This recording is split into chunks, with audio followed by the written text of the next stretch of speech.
1월 26일 화요일 누가복음 9장 1절부터 17절까지 말씀 보겠습니다.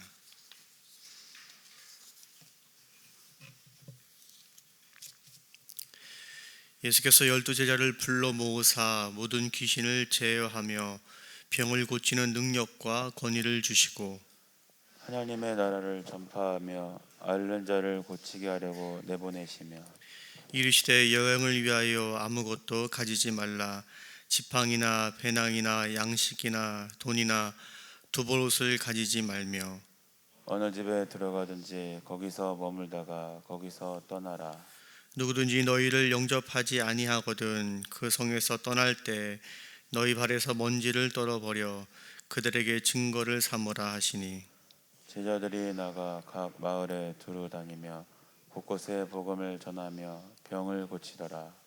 분봉왕 헤롯이 이 모든 일을 듣고 심히 당황하니 이는 어떤 사람은 요한이 죽은 자 가운데서 살아났다고 하며 어떤 사람은 엘리야가 나타났다고도 하며 어떤 사람은 옛 선지자 한 사람이 다시 살아났다고도 함이라.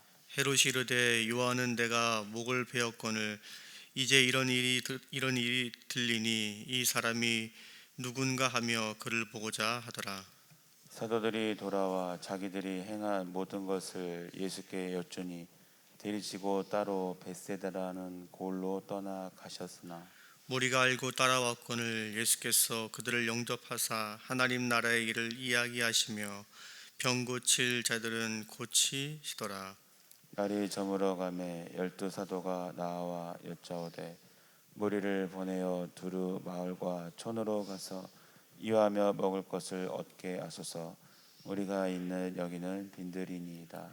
예수께서 이르시되 너희가 먹을 것을 주라 하시니 여짜오되 우리에게 떡 5개와 물고기 2마리밖에 없으니 이 모든 사람을 위하여 먹을 것을 사지 아니하고서는 할 수 없사옵나이다 하니 이는 남자가 한 5,000명 되미로라. 제자들에게 이르시되 때를 지어 한 50명씩 앉히라 하시니 제자들이 이렇게 하여 다 앉힌 후 예수께서 떡 5개와 물고기 2마리를 가지사 하늘을 우러러 축사하시고 떼어 제자들에게 주어 무리에게 나누어 주게 하시니 먹고 다 배불렀더라. 그 남은 조각 12바구니에 거두니라. 아멘. 오늘 본문을 보면은 12명의 제자가 파송받는 모습과 우리가 너무나 잘 아는 오병이어 사건이 나옵니다. 먼저 1절에 보면은 예수님께서 12제자를 불렀다라고 기록되어 있습니다. 12제자는 어떻게 하여 이 자리까지 오게 되었을까요? 바로 앞에 8장만 보더라도 제자들이 이 자리에 오기까지 예수님이 참 많은 일을 하셨다라는 것을 알 수 있습니다. 말씀을 선포하신 다음에 그 말씀이 어떤 뜻인지 예수님께서 가르쳐 주시고 바다를 잔잔하게 하셔서 믿음에 대해서 또 가르치시고 귀신 들린 자를 고치시고 또 병든 자를 치유하시는 그런 모습들을 제자들에게 보여주셨습니다. 결국 제자들이 이 자리에 오기까지 그냥 하루아침에 이런 일이 이 파송받는 일이 이루어진 것이 아니라 예수님의 수고가 분명히 있었습니다. 오늘날도 마찬가지입니다. 만약 우리가 교회에서 열심히 봉사를 하고 있다면 내가 이렇게 새벽에 나와서 예배를 드리고 있다면 그것은 하루아침에 갑자기 일어난 일은 아닐 것입니다.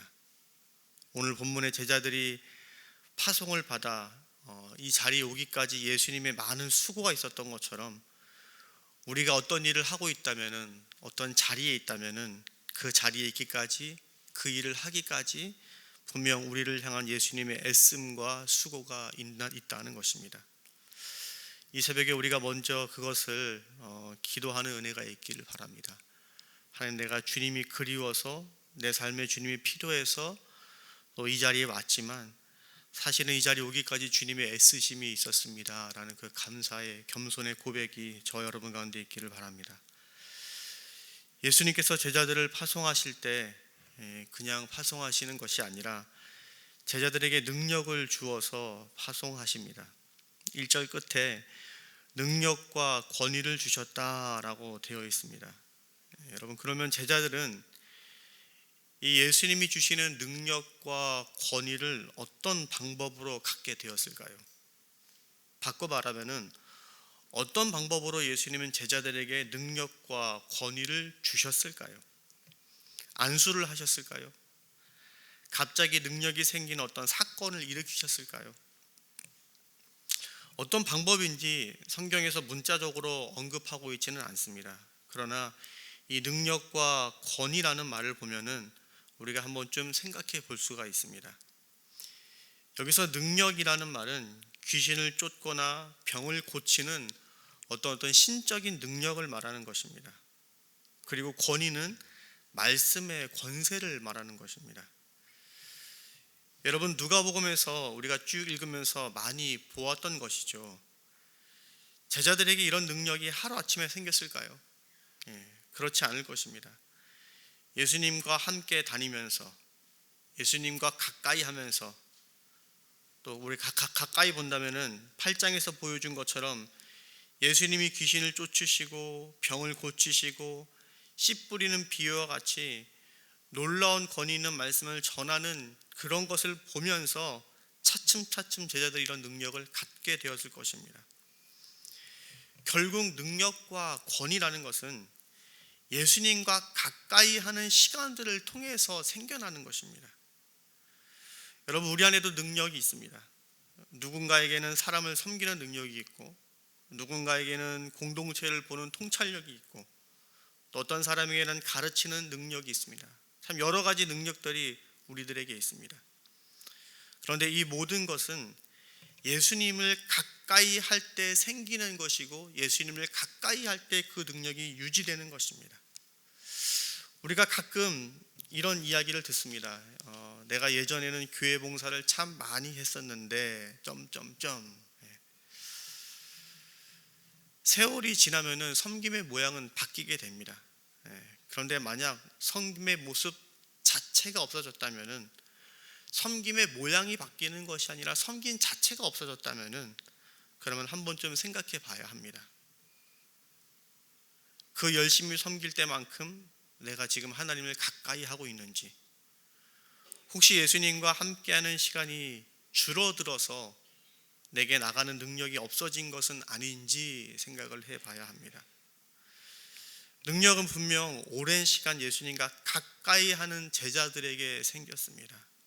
여러분, 주님과 가까이 함으로 교회와 또 여러분 주변의 사람들을 세울 수 있는 능력이 있기를 바랍니다.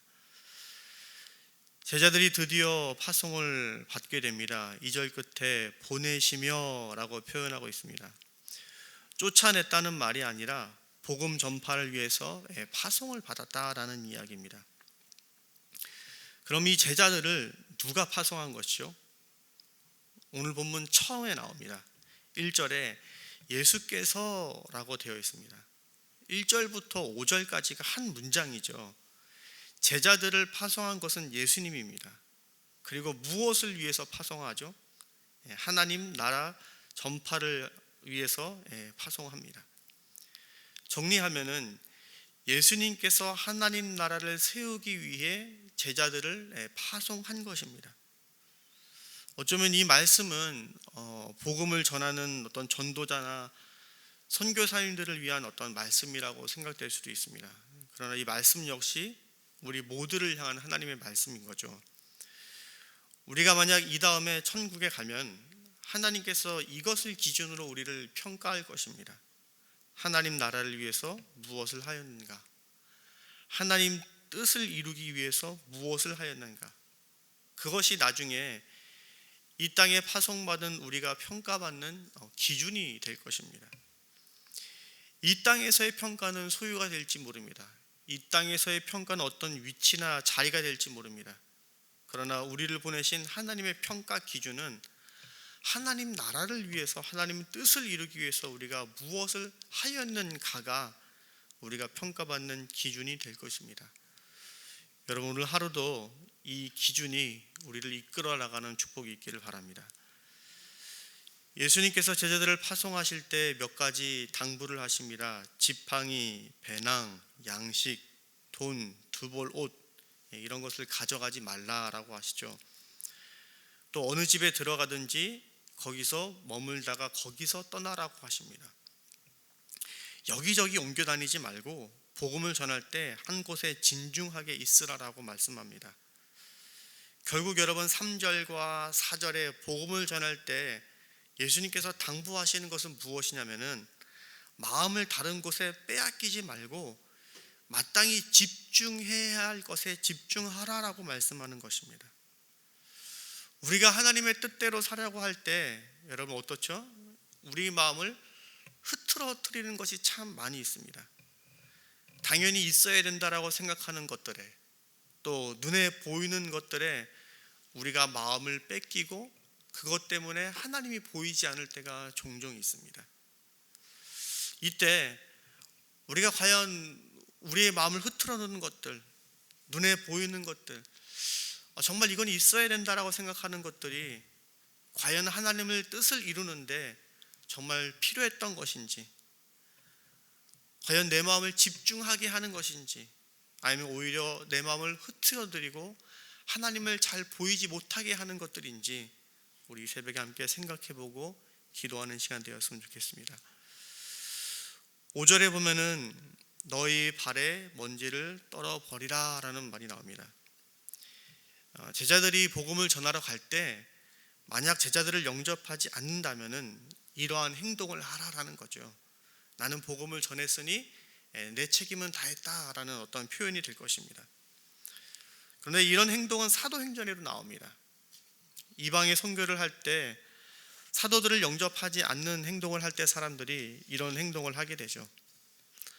그런데 오늘 본문과 사도행전의 차이가 있다면은 오늘 본문 말씀은 하나님의 선택을 받은 백성인 그 유대인들이 사는 지역에서 이런 행동을 하라라고 말씀하셨다는 것입니다. 이 말은 복음을 듣는 데 있어서 누구의 후손이냐, 너희가 누구의 자손이냐, 그것보다 더 중요한 것은 예수 그리스도를 받아들이냐 그렇지 않느냐가 훨씬 더 중요한 기준이 된다는 것입니다. 역으로 생각해 보면은 그리스도 안에서 차별이 없다라는 것입니다. 요즘 우리가 차별이라는 단어가 더 이슈화되는 시대에 살고 있습니다. 우리의 권리 또 차별 이런 것이 더 부각되는 시대에 살고 있죠. 근데 우리가 그리스도인으로서 다른 것이 기준이 아니라 우리가 그리스도 안에서 상대방의 어떤 모양이나 모습이나 출신이나 그런 것이 기준이 아니라 그리스도 안에서 우리가 더 많은 사람을 품을 수 있는지 또 내가 품고 나가고 있는지를 우리가 한번 좀 고민해 보는 귀한 시간 되었으면 좋겠습니다. 7절에 심히 당황하니 라고 되어 있습니다. 길을 잃었다라는 의미죠. 헤롯이 이 땅을 통치할 때, 이 갈릴리아 베레아 지역을 통치할 때 나름대로 헤롯에게 어떤 기준이 있었을 것입니다. 그런데 예수님의 등장 때문에 헤롯이 길을 잃은 것입니다. 여러분, 우리가 예수님을 처음 만날 때 이때 반응이 길을 잃는 것입니다. 내가 살았던 방식, 내가 계획했던 일들이 예수님의 생각과 다르다는 것을 알고 당황하고 길을 잃습니다. 그런데 여기서 선택이 중요합니다. 헤롯은 자기의 생각과 고집이 있었기 때문에 그 길을 잃은 상태가 쭉 유지되었습니다. 그런데 우리가 예수님을 받아들이고 그 예수님을 인정하는 사람들은 우리가 뭐라고 말하죠? 오히려 예수님 때문에 인생의 길을 찾았다라고 말합니다. 처음 예수님을 만났을 때는 당황해합니다. 뭐지? 내가 살아가는 기준은 나의 삶은 이런 거였는데 뭐지? 라고 생각을 합니다. 그런데 예수님을 받아들이는 사람은 그 속에서 길을 찾지만 예수님을 받아들이지 않는 사람은 길을 잃고 마는 것입니다. 여러분의 삶 가운데 예수님 때문에 우리의 고민과 우리의 생각들이 벗어던져지고 길을 찾는 축복이 있었으면 좋겠습니다. 예수님을 영접한 이후에도 우리의 삶 가운데 이런 일은 끊임없이 반복됩니다. 만약 우리가 예수님이 없었다면, 예수님을 믿지 않았다면은 어쩌면 우리의 삶의 선택의 문제에 있어서는 너무나 쉽게 선택할 문제인데, 우리 가운데 예수님이 찾아오셨기 때문에 어떤 결정을 두고 고민하고 기도할 때가 있습니다. 그런데 그 기도의 끝에, 그 고민의 끝에 예수님 때문에 길을 찾는 축복이 우리 가운데 있어야 합니다. 계속해서 예수님을 기도는 하고 있지만 예수님을 붙잡지 못해서 당황하고 흔들리고 길을 잃는 그 일이 또 반복되는 것이 아니라, 주님 때문에 어떻게 보면 이렇게 밝아지는 길이 보이는, 아 이거였지라고 판단이 되는 그런 은혜가 여러분 가운데 있기를 바랍니다. 10절에 사도들이 돌아와 여쭈었다라는 표현이 있습니다. 보냄을 받았던 사도들이 돌아왔습니다. 파송을 받아서 이제 돌아왔죠. 일을 마쳤습니다. 그리고 하는 일이 예수님께 고하는 것입니다. 여기서 여쭈니라는 말은 물어보다는 뜻이 아니라 처음부터 끝까지 자기가 겪었던 일을 이야기하다라는 뜻입니다. 처음부터 끝까지 일을 왜 다 이야기했을까요? 중요한 일만 툭툭 이야기하지 않고 처음부터 끝까지 일을 예수님께 다 고합니다. 그것은 사도들이, 제자들이 했던 이 사역이 자신들에게 기쁨이 되었기 때문입니다. 우리도 그렇죠. 우리가 오랜만에 어떤 지인이나 또 명절에 가족을 만나면은 그간 있었던 일을, 좋은 일이라면 그 이야기를 처음부터 끝까지 쫙 다 이야기를 할 때가 있습니다. 정말 자기에게 좋은 일은 신나서 다 상세하게 이야기를 하죠. 나쁜 일은 대충 이렇게 뭉뚱그려서 이야기하지만, 제자들의 모습이 그랬던 것입니다. 예수님 앞에 선 이 제자들의 모습이 예수님이 하라고 하신 그 일을 할 때 있었던 그 마음의 기쁨이 너무나 커서 예수님을 만났을 때 그 일을 자세하게 처음부터 끝까지 이야기를 합니다. 여러분, 우리는 어떤가요? 오늘도 우리가, 저나 여러분이 예수님 앞에, 예수님 만나러 이 자리에 왔는데 어떤가요? 기쁘게 예수님께서 나에게 하라고 하셨던 그 일들을, 하나님 내가 이렇게 했습니다라고 처음부터 끝까지 이렇게 상세하게 말할 때가 맞나요? 오히려 우리의 삶의 문제를 두고 하나님 이거 들어주세요, 이거 해주세요라고 말할 때가 더 많이 있나요? 아마 저도 그렇고 여러분도 그렇고 후자가 더 많을 거라 생각합니다. 그런데 우리의 삶 가운데 점점 더 주님께, 주님께서 하라고 하신 그 일들을 내가 이렇게 했습니다. 다음에는 주님 나에게 어떤 일을 원하시나요? 라고 그런 풍성한 고백을 올려드릴 수 있는 우리가 되었으면 좋겠습니다. 11절에 보면은 이야기하시며 라고 되어 있습니다. 하나님 나라가 어떤 것인지 일반적으로 선포를 할 때, 전할 때 누가복음에서 또 성경에서 많이 쓰는 말들은 복음을 전하다, 선포하다, 그런 말을 보통 많이 사용합니다. 그런데 본문에서 예수님께서 하나님 나라를 전하실 때 특별하게 이야기하였다라는 단어를 사용하고 있습니다. 이것은, 여기서 이야기하다라는 말은 자신의 음성을 들리게 하다라는 뜻을 갖고 있습니다. 우리가 복음을 전할 때 분명 선포의 영역이 있습니다. 듣는 사람이 복음을 들을 준비가 되었건 준비가 되지 않았건 복음 자체가 귀하고 마땅히 선포되어야 될 일이기 때문에 우리가 그렇게 선포해야 될 때가 분명히 있습니다. 그리고 그렇게 선포하다 보면은 성령의 역사가 일어나고 어떤 영접의 사건이 일어날 때가 있습니다. 그러나 때로는 우리가 복음을 그 듣는 사람으로 하여금 들리게 하도록 만들어야 할 때가 있습니다. 그리고 이것을 위해서 우리가 부단히 노력해야 될 때가 있습니다. 오늘 본문에서 여러분, 예수님이 하나님의 나라를 이야기할 때 사람들이 그 이야기를 들은 이유가 무엇일까요? 예수님이 하나님 나라를 이야기할 때 그것을 툭 쳐내는 것이 아니라 그것을 마음껏 받아들였던 이유가 무엇일까요? 그것은 예수님들이 그들의 병을 고치시고 그들의 마음을 만지는, 그들의 삶에 관여하는 사건이 함께 있었기 때문입니다.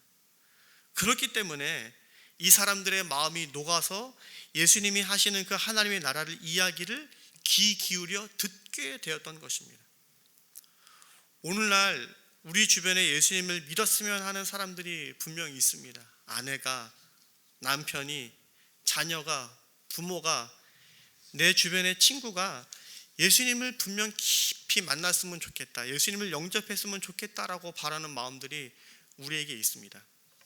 이때 저들의 귀에 복음이 들리게 하기 위해서 저들의 삶에 우리가 따뜻하게 관여해야 될 필요가 있습니다. 이것이 복음이기 때문에, 이것을 들어야 생명을 얻기 때문에 너는 마땅히 들어, 이러한 관점도 필요하겠지만, 그와 동시에 오늘 예수님께서 이야기하셨듯이 그 사람의 마음을 열기 위해서, 그 사람이 복음을 듣게 하기 위해서 우리가 더 그들에게 친절하게 다가가고 그들의 삶의 필요를 만져줄 필요가 우리에게 있다라는 것입니다. 저와 여러분에게 그런 어떤 섬김이 있기를 바랍니다. 복음과 섬김이 같이 갈 때 듣는 사람으로 하여금 그 복음이 복음되도록 받아들일 수 있는 마음이 열리게 되는 것입니다. 이것이 참 수고스럽습니다. 어떻게 보면 참 피가 나는 애씀이 필요합니다. 하지만 정말 복음이 정말 중요하다고 생각된다면은 여러분 가운데 이 애씀이 있기를 바랍니다. 때로는 그 애씀 때문에 속상하고, 때로는 그 애씀 때문에 마음이 무너지고 자존심 상할 때도 있지만, 하지만 복음이 중요하기 때문에 그렇게 애쓸 수 있는 여러분이 되기를 바랍니다. 마지막으로 12절 보면은 두 단어가 대조되어 나옵니다. 마을과 촌, 그리고 빈들에라는 단어가 나옵니다. 마을과 촌은 예수님께서 제자들을 평소 복음을 전하는 어떤 그런 장소였습니다. 사람들이 있는 곳이죠. 그렇기 때문에 이거에 마을과 촌에 가서 복음을 전합니다. 근데 오늘 이 오병이어 사건은 특별하게 빈들에서 이 사건이 일어납니다. 빈들은 뭐죠? 불모지입니다. 사람들이 없는 곳입니다. 그런데 예수님께서는 이 빈들에서 음식이 없는 이 문제가 일어났음에도 불구하고, 그러면 딴 데로 가면 좋을 텐데 그렇지 않고 이 빈들에 계속 머물면서 무언가 행동을 하시는 예수님의 모습을 볼 수 있습니다. 빈들에서 예수님이 무엇을 하기 원하셨을까요? 이 빈들에서 예수님은 왜 굳이 이 떡 먹이는 오병이어 사건을 일으키셨을까요? 여러분, 빈들은 어떤 곳이죠? 예수님께서 유혹이 있었지만 그 유혹을 이겨낸 어떤 수련의 장소였습니다. 귀신을 물리치는 유혹을 이기는 수련의 장소였습니다. 요한에게도 그렇죠.